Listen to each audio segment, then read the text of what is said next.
మీ పరిశుద్ధ బైబిల్ గ్రంథాన్ని తెరవండి. లేవియ కాండము 26వ అధ్యాయం మీ ఎదుట ఉంచుకోండి. 2వ వచనములోని ఒక మాట, నా పరిశుద్ధ మందిరమును సన్మానింపవలెను, నేను యెహోవాను.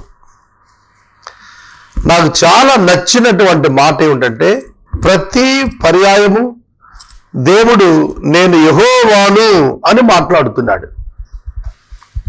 I am the lord, I am the lord, I am the lord, నేను యెహోవాను, మీరు నా పరిశుద్ధ మందిరమును సన్మానింపవలెను.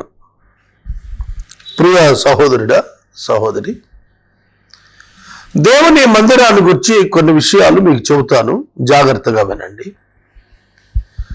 మనము కొత్త నిబంధన కాలములో ఉన్నాము. దేవుడు వ్రాసినటువంటి దేవుని మందిరము ఈ రోజున మనం ఎలా అర్థం చేసుకోవాలి, ఏమని అర్థం చేసుకోవాలి, ఇది మనకు తెలియాలి. పాత నిబంధన గ్రంథంలో దేవాలయము ఉండేది.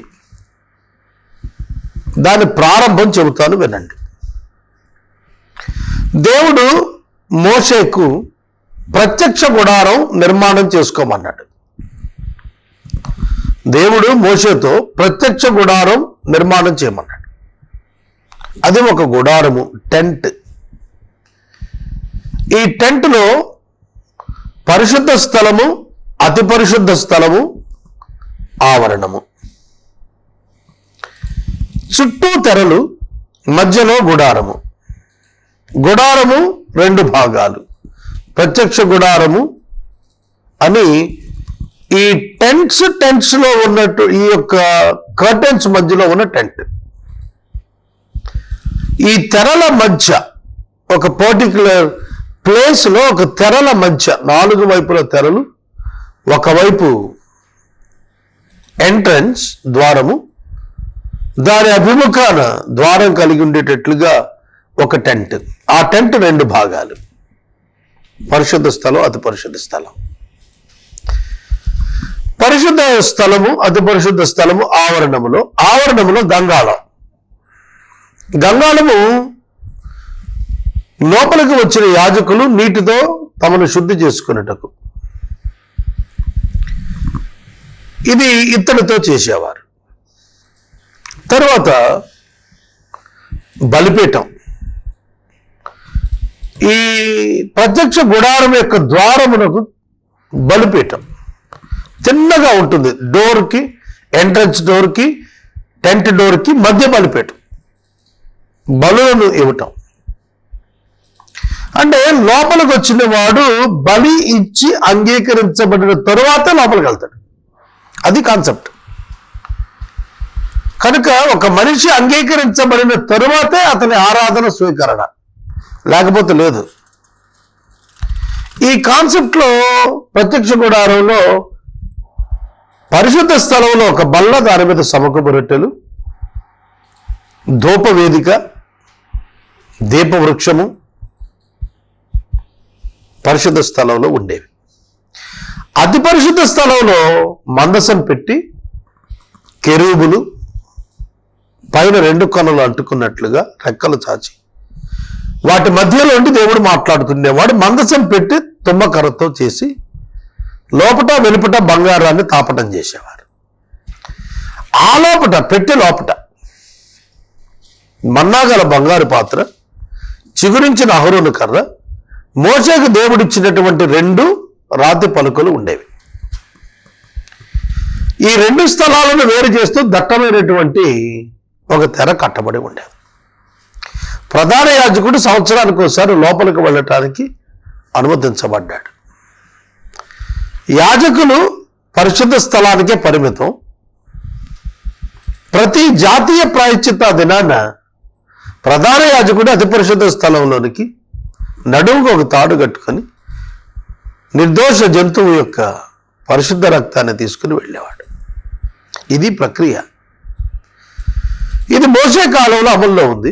తర్వాత షిలోహులో దేవాలయం ఉంది. సమూయేలు ఆ దేవాలయంలోనే సేవ చేశాడు. ఏలి ప్రధాన యాజకుడు ఉండగా అతని కుమారులు వ్యభిచరించారు. మందసం ఫిలిస్తీన్ల చేత పట్టబడింది. తరువాత దావీదు ఆ మందసాన్ని మరలా వెనక్కి తెచ్చాడు. ఆ మందసం వెనక్కి తెచ్చిన తర్వాత మందసం ఉంచడానికి దేవాలయం కట్టాలనుకున్నాడు. దేవుడు అతను కట్టొద్దన్నాడు. సొలొమోను కట్టాడు.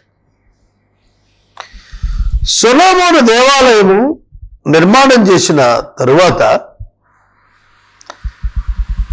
క్రీస్తు పూర్వము 586లో నెబుకద్నెజరు ఆ దేవాలయాన్ని పడగొట్టాడు. అప్పుడు వాళ్ళు బబులోను చెరకు వెళ్ళారు. యూదా జనాంగం యెరూషలేము నుండి 70 ఏళ్ల తర్వాత కోరేషు యొక్క పరిపాలనలో జెరుబ్బాబెలు వెనుకకు తిరిగి వచ్చి దేవాలయం మరలా పునర్నిర్మాణం చేశాడు. ఈనాడున మరలా తిరిగి దేవాలయం పునర్నిర్మితమైంది. అది క్రీస్తు శకం 70వ సంవత్సరం మళ్ళా పడగొట్టబడింది. సిలువలో యేసుక్రీస్తు ప్రభువు వారు 6వ మాట పలికినప్పుడు అతి పరిశుద్ధ స్థలానికి పరిశుద్ధ స్థలానికి మధ్య ఉన్న తెర తొలగిపోయి చిరిగిపోయి దేవునికి మానవునికి మధ్య అడ్డు లేకుండా మధ్యవర్తి క్రీస్తుగా ఉండగా ప్రవేశం పునరుద్ధీకరించబడింది. పాత నిబంధనలో దేవాలయం అంటే ఇది. ఓల్డ్ టెస్టిమెంట్లో దేవాలయాన్ని దేవుడు ఉంచడానికి కారణం వారి మధ్యన తాను ఉండటం, వారితో మాట్లాడటానికి దేవాలయంలో తన నివాసాన్ని ఉంచుకున్నాడు. దేవాలయంలో బలుల ఆచరణ, పండుగల ఆచరణ, వీటన్నిటి చేత వారి ఆత్మీయ జీవితాలకు ఆధ్యాత్మిక ముడిని కలుగజేసి క్రీస్తు ద్వారా కలిగేటువంటి రక్షణకు ఛాయను దేవుడు వారి మధ్యన ఏర్పాటు చేసి క్రీస్తుని నమ్మమని చెప్పి వాళ్ళకు సందేశం ఇచ్చాడు. అవన్నీ కూడా యేసుక్రీస్తునందు నెరవేరుతున్నాయి. అది తెలుసుకునేటట్టుగా వారికి సహాయం చేశాడు. ఆ తర్వాత క్రొత్త నిబంధన వచ్చింది. యేసుక్రీస్తు ప్రభు తన స్వరక్తంతో తన శరీరం అనే తెర చిరిగినప్పుడు పరలోకానికి తానే స్వయంగా వెళ్ళి తన స్వరక్తాన్ని సమర్పించి మానవులతో దేవునితో క్రొత్త నిబంధన చేయించాడు. క్రొత్త నిబంధనలో ఇక దేవాలయం లేదు. క్రొత్త నిబంధనలో దేవాలయం లేదు. దేవాలయము విశ్వాసి యొక్క అంతరంగం, సంఘము.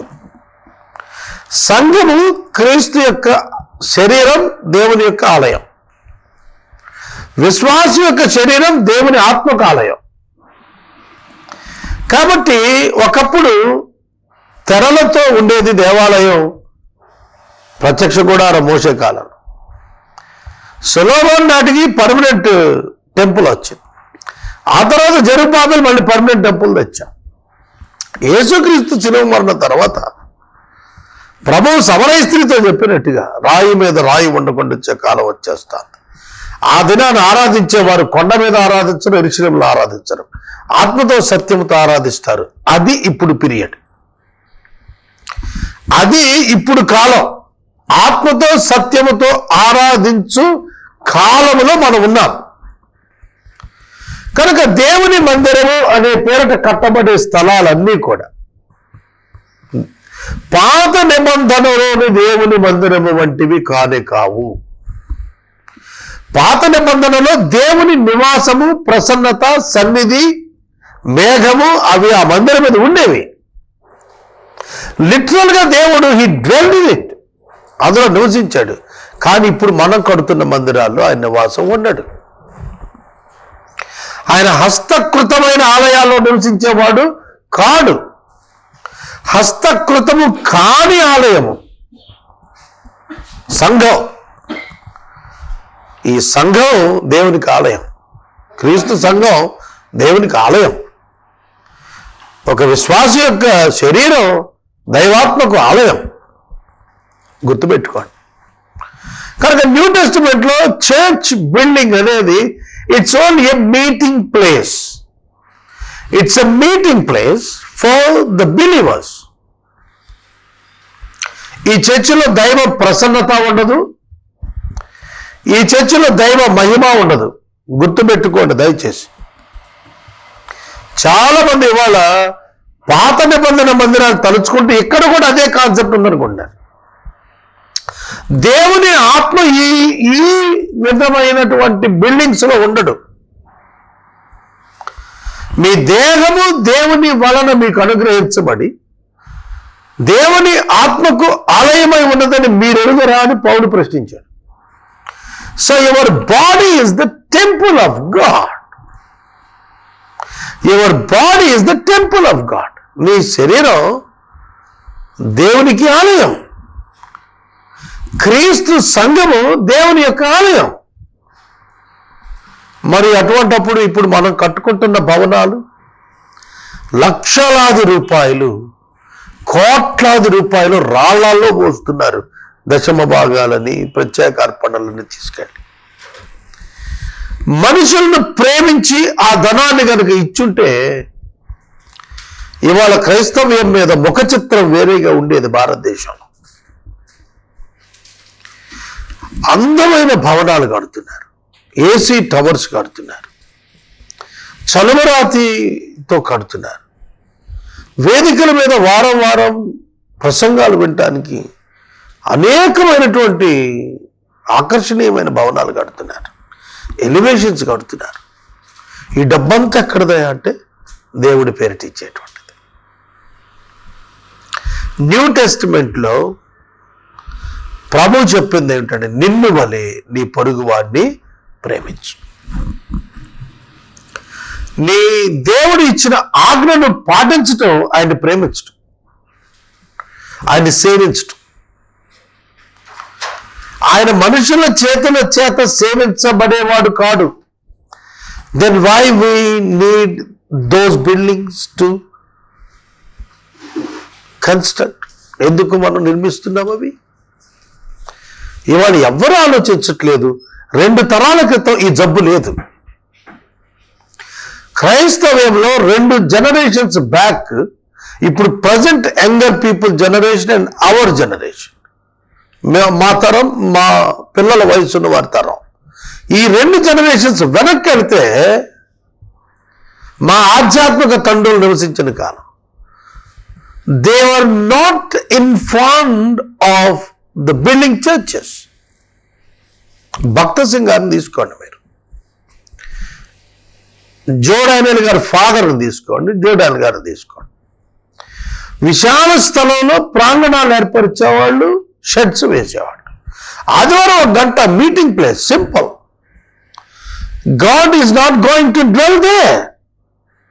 దేవుడు అక్కడ లేడు.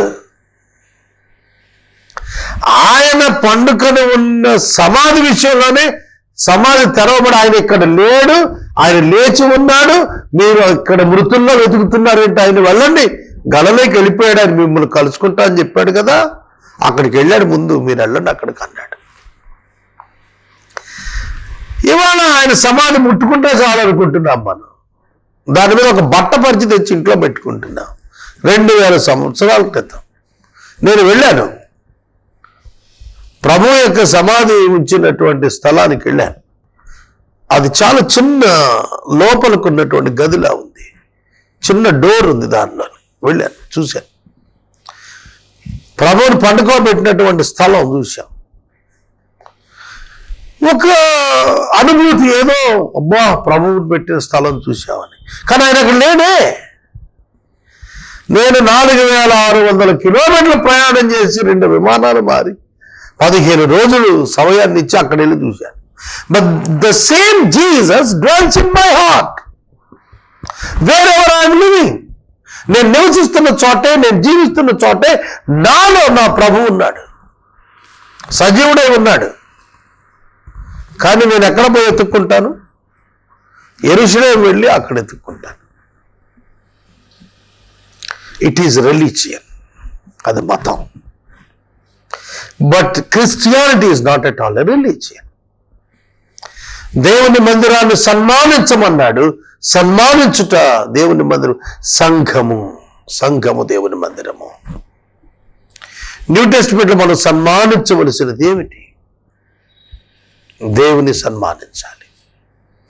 దేవుని యొక్క ఆజ్ఞ అయిన సువార్త ప్రకటన ద్వారా ఆయనను సన్మానించాలి. ఇవాళ మనం న్యూ టెస్ట్మెంట్లో ఉన్నాం, కానీ ఓల్డ్ టెస్ట్మెంట్ పాఠాలు వల్లే వేస్తున్నాం. చాలా సీనియర్ సర్వెంట్స్ ఆఫ్ గాడ్ చెబుతున్నారు, ఇది గొప్ప దేవాలయము, దీనిలో దేవుడు నివాసం ఉంటాడు, ఇక్కడ దైవ ప్రసన్నత దిగి వచ్చింది. దైవ ప్రసన్నత దిగి వచ్చిన కండిషన్ దినవృత్తాంతాల గ్రంథంలో సొలొమోను దేవాలయం దగ్గర చెప్పాడు, యాజకులు ఆ తేజ మహిమకు నిలవలేకపోయిరి, లోపల ప్రవేశించలేకపోయారు అక్కడ చెబుతుంటే, అది ఓల్డ్ టెస్ట్మెంట్ పీరియడ్లో దేవుడి దిగి వచ్చిన టైం అది. ఇక్కడ ఏమీ లేకోకుండానే ఫ్లడ్ లైట్ల కాంతి పెట్టి ఇది దైవ సన్నిధిని ప్రకటించి మోసం చేస్తున్నారు. ప్రియమైన దేవుని బిడ్డలారా, ఎవరు మన దేవుడు? ఆయన ఆలయములలో నివసించేవాడు కాడు. పాత నిబంధనలో క్రీస్తు యొక్క శిలువ సమయము రాని కారణముగా అది వచ్చు పర్యంతము ప్రజల మధ్య తాను ఉండటానికి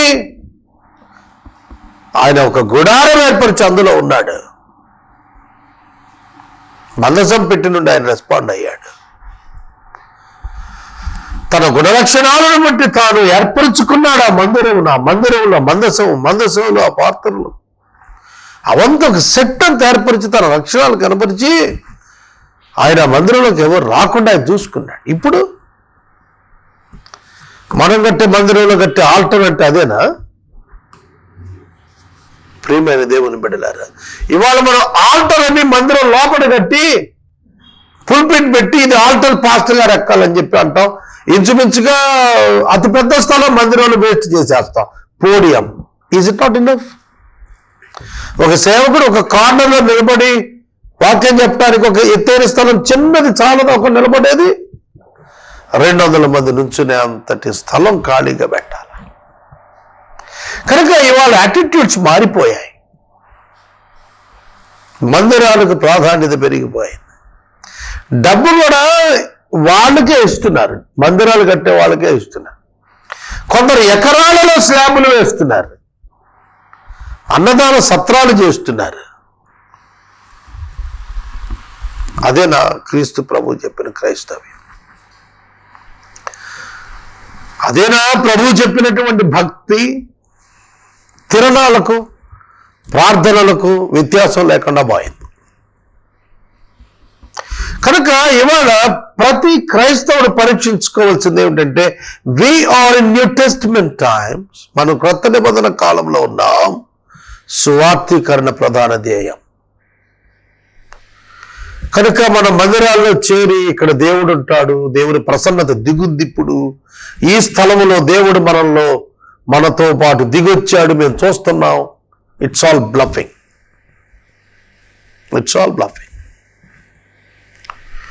నమ్మి బాప్తిస్మం పొందిన వాడు రక్షించబడు, సువార్తను నమ్మి క్రీస్తుని అంగీకరించి విశ్వాసం ఉంచిన వాడు రక్షణ పొందుతాడని వాక్యం చెబుతాడు. కానీ గుడిలోకి వచ్చేస్తే నువ్వు రక్షణ పొందుతావని వాళ్ళ క్రైస్తవ్యం అబద్ధాలు చెప్పుకుంటున్న వ్యక్తులతో నిండిపోయింది. నా మందిరమును సన్మానించమని ప్రభువు చెబుతున్నప్పుడు బిల్డింగ్ కాదు. ప్రియమైన దేవుని బిడ్డలారా, దేవాది దేవుడు నీ హృదయ ద్వారమున ఉండి తడుతున్నాడు. Your heart is the dwelling place for him. He wants you to open your door of the heart. ప్రకటన 3:20. నీ హృదయమని నీ ద్వారమును తడుతున్నాడు, నువ్వు తలుపు తీయి లోపలికి వస్తానంటున్నాడు. That is the temple of God. Your heart will be the temple of God, not the church building. ప్రియమైన స్నేహితుడా, సహోదరు, పరిశుద్ధ లేఖనములు చాలా తేటగా చెబుతున్నాయి. దేవుని తెలుసుకోనండి, దేవుని అర్థం చేసుకోనండి. దేవుడు నరునిగా వచ్చాడు, ప్రభు అయిన క్రీస్తుగా వచ్చాడు, శిలువను ధరించాడు, రక్తం చిందించాడు, మరణమును తానే తీసుకున్నాడు, తానే మరణమయ్యాడు, తన ప్రాణం పెట్టాడు, తిరిగి లేచాడు. ఇది మనం నమ్మాల్సిందే. మ్యూజికల్ ఇన్స్ట్రుమెంట్స్ ప్లే చేస్తున్నప్పుడు చేతులు పైకెత్తి ఆత్మాదిగిరము అంటాం కాదు. If you trust God, if you believe in Christ, you will receive the Holy Spirit in your life, in your heart. That is the proper attitude. అది నిజమైనటువంటి భక్తి, అది నిజమైనటువంటి క్రైస్తవ్యం. అది కాక మరి ఏది ఏదో ప్రజెంట్ అవుతుంది వాళ్ళ. సహోదరుడా, సహోదరి, మీరు నా పరిశుద్ధ మందిరమును సన్మానించమని నేను యెహోవాను అన్నప్పుడు సన్మానం ఏమిటంటే లివ్ ఏ హోలీ లైఫ్. పరిశుద్ధ జీవితం నువ్వు జీవించటమే దేవుని సన్మానించటం. నీవు పరిశుద్ధముగా జీవించుట దేవుని సన్మానించుట. ప్రియమిత్రమా, నేర్చుకో. నీవు అపవిత్రతలో ప్రవేశించకుండా నిన్ను కాపాడుకున్నట్టు ఆయన సన్మానించటం. నీ హృదయాన్ని శుద్ధిగా ఉంచుట ఆయన సన్మానించటం. నీ క్రియలు అపవిత్రంగా కూడా చూసుకున్నట్టు ఆయన సన్మానించటం, ఆయన గౌరవించటం, ఆయన మహింపరచటం, ఆయన ప్రేమించటం. ఇది ఎప్పటికీ అర్థమవుతుంది మనకి. ఈ సూత్రము మనకి ఎప్పుడు అర్థమవుతుంది? తరం వేగంగా మారిపోతుందండి. మోషే నిలుచున్న పరిశుద్ధ స్థలం వలె ఈ మందిరం పరిశుద్ధ స్థలం అని చెప్పద్దు. It's simply meeting place.